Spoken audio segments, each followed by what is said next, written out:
Sometimes we as human beings, we feel weak in this life. Whenever you feel weak, whenever you feel lonely, whenever you see the world is busy, all around you in society, people are busy with their own gatherings, with marathons, with concerts, whatever it is. Just go on a Saturday to downtown and see how busy life is. Sometimes we, the human beings, feel lonely, especially the believers. You feel left out sometimes.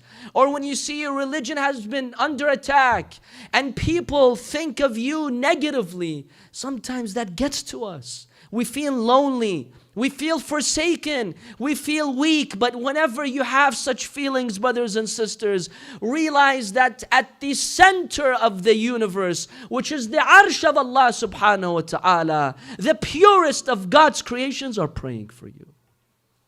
According to the Quran. This is not some wild hadith that I found in some book. This is the book of Allah subhanahu wa ta'ala. Surah Ghafir, verse number 7. وَيَسْتَغْفِرُونَ لِلَّذِينَ آمَنُوا. And we wonder, where's the greatness of God? Where's the rahmah of Allah?